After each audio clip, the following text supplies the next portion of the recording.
जो वाकया हुआ फैसलाबाद के अंदर ईद के दूसरे रोज़, तो वो तो हमने देख लिया, चूंकि फिलफौर जो सूरत हाल सामने आई वो ये सामने आई कि कादियानियों पर जुल्म किया गया है। हालांकि मामला ये नहीं था, मामला ये था कि कादियानियों ने मुसलमानों पर जुल्म किया है। तो अब क्या तहकीकात चल रही हैं, क्या मुसलमान जो जख्मी हुए हैं उनको इंसाफ मिलेगा या नहीं मिलेगा, और पुलिस की कारकर्दगी कितनी है और गवर्नमेंट किस तरह से तवज्जो दे रही है इस मामले पर? हाँ, बिस्मिल्लाहिर्रहमानिर्रहीम, मुहम्मद व सल्ली अला रसूलिहिल करीम। बहुत शुक्रिया, आपने मुझे दावत दी। जो पिछले मामलात थे उस पर हमारी गुफ्तगू हुई थी 2 दिन पहले, जो हालात थे। उसके बाद डेवलपमेंट ये हुई है कि कोई 70 से ज्यादा मुसलमान जो हैं वो जेल में थे, हवालात में थे, और बाकी कुछ लोग घरों से बाहर थे, गायब थे। पुलिस उनको उठाने के लिए रेड कर रही थी, कुछ लोग निकले हुए थे। और अब मामला ये तय पाए हैं, चूंकि पुलिस और बाकी कानून नाफिज करने वाले इदारे भी उनकी मदद कर रहे थे, तो मामला ये तय हुए हैं कि कल शाम को बैठ के सुलह सफाई कराई गई है दोनों ग्रुपों में, और मजबूरन जो है वो सुलह की गई है। और जो लोग मतलब जेल में बंद थे उन्हें कल शाम को रिलीज कर दिया गया, वो अपने घरों को वापस आ गए। तो नेट ये निकला है कि जिन लोगों पर जुल्म हुआ है उन्होंने मजबूरी में आगे हाथ जोड़े कि कानून नाफिज करने वाले इदारों से और इनसे कि जनाब हमारी जान छूट जाए।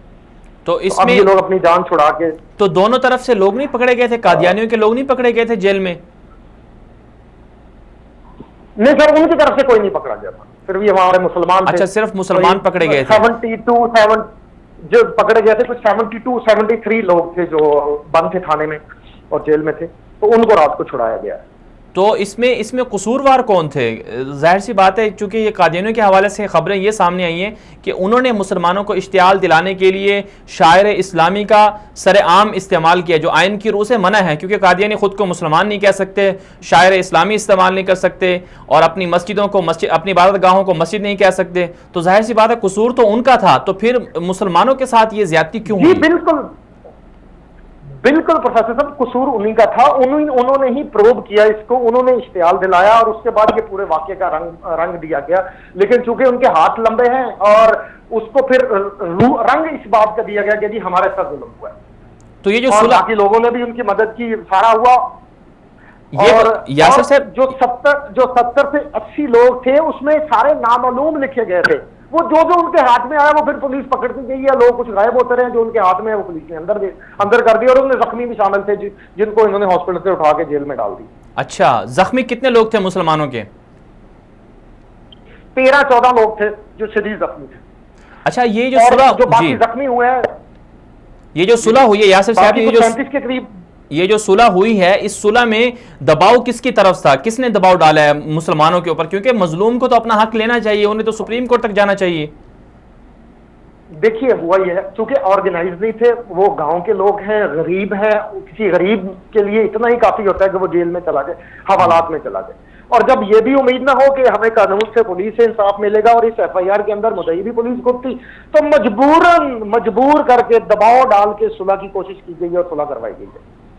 जी, तो जाहिर सी बात है इस तरह की सुलह से मुस्तकबिल में किसी बड़े सानिया की हम तवक्को ना रखें, ऐसा नहीं हो सकता, क्योंकि बड़ा सानिया रूनुमा हो सकता है। तो इसमें यह फरमाइएगा यासिर साहब के जो पाकिस्तान में खत्म नबूवत के हवाले से काम करने वाले लोग हैं, क्या उन्होंने इन मजलूमों का साथ नहीं दिया? इनके हक में हर मीडिया के ऊपर आवाज उठाने की कोशिश की गई है, प्रेस क्लब्स के सामने मुजाहरे भी किए गए हैं, लेकिन बदकिस्मती ये है कि मीडिया ने उसको कवरेज नहीं दी, और लोग भी मकामी लोग डर रहे थे, क्योंकि उनके ऊपर कानून नाफिज करने वाले इदारों ने चढ़ाई की हुई थी, तो वो खुद ही अपनी मतलब उनको जान के लाले पड़े हुए थे, और अपने आप को बचाने के लिए वो इधर उधर भाग रहे थे। वो खुद भी ऑर्गेनाइज नहीं होने दिया, जिस बंदे ने आवाज उठाई उसी को नामालूम कह कर उठा लिया गया और उसको हवालात में बंद कर दिया गया। जी, ये फरमाइए कि जहां पर प्रेशराइज करके ये किया गया है। जी, ये फरमाइएगा जहां पर ये वाकया हुआ वहां पर जाहिर सी बात है हमने जो सुना है वो ये है कि 20 से 25% कादियानी वहां रहते हैं, तो उनकी तरफ से मुसलमानों को इश्तियाल दिलाने के लिए क्या कुछ किया जाता है? मतलब वो कादियानी किस तरह से मुसलमानों को वहां तंग करते हैं? देखिए, सबसे पहली चीज, ये जब अपनी इबादत खाना बनाते हैं तो उसको ये मस्जिद का रूप नहीं दे सकते आईने पाकिस्तान के तहत। जी, इन्होंने उस अपने इबादत खाने के ऊपर उसी तरह के गुंबद बनाए हुए थे और मुसलमानों की मसाजिद का रंग दिया गया था। फिर दूसरी बात, चूंकि ईद से अगले दिन का वाकया, तो ईद के ऊपर मुसलमान नजर रखे हुए थे कि ये लोग कुर्बानी ना करें, और अगर ये चोरी छुप करके करते भी तो उसका गोश्त, चूंकि इनका ज़बिया हिलाल नहीं है मुसलमान के लिए, तो उसका गोश्त बाकी मुसलमानों के घरों में न दिया जाए। तो इस चीज के ऊपर जब तहफ़्ज़ ख़त्म नबूवत वालों ने जब इस पे ऊपर नजर रखी है और इस पे पहरा दिया है, तो इस पे उन्हें इश्तियाल आया है कादियानियों ने, और उन्होंने जानबूझ के शौरे इस्लामी को अडॉप्ट करके इन लोगों को प्रोब किया है कि ये लोग जो है इश्तियाल दिलाया गया है और फिर इस पूरे वाक्य को प्लान करके जो है ये रंग दिया गया है इसका। जी यासिर साहब, आपका बहुत शुक्रिया।